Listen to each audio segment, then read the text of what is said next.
I had an awesome MTC teacher, Brother Richardson, and he drove in to our schools, you need to talk to everyone that you can. So I went into the mission with that mentality of just always trying to talk to somebody wherever I was. And it's really hard to do.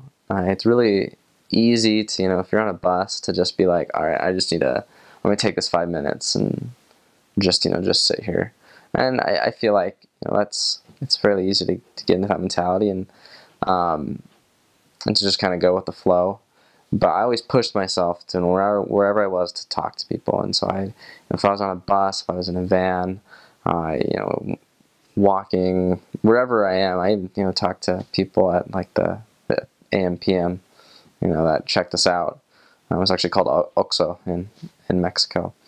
But I got really frustrated through my mission because it never really turned into anything. I never really had someone get baptized or become super faithful because I talked to them on a bus.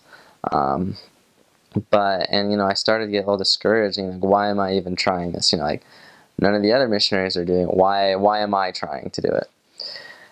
And I don't remember this particular experience very well because it's something I did so often. But there was one time I was on a bus and I sat next to this guy who wasn't really responding to me. I get up, I sat next to him, and he doesn't really want to talk to me. I can tell he's just kind of, meh. And so I decide, I tell him, what, I don't really know what you need, but I felt like I should talk to you. And I don't have a whole lot of pamphlets left, but I really feel like you should have one.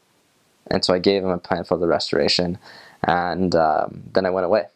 And I never really thought about that experience very much, but about 6 months later, as I was leaving the mission and we all got together, everyone that had come to mission with me at the same time, one of the missionaries told me the experience that he had about, he had baptized a man who had been given a pamphlet on a bus, and then like a few days later, he injured his leg really badly and had to get it amputated.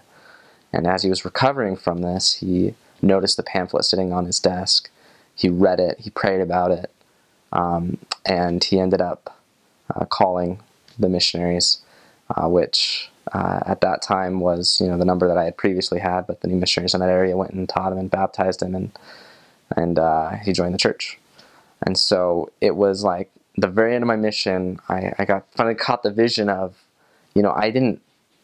God was letting me see the fruit of one of hundreds, thousands of contacts that I'd done over the course of the mission. Like, how many more of these people that I talked to or had the opportunity to maybe have touched, and have maybe in the future will decide to follow Christ and to get baptized.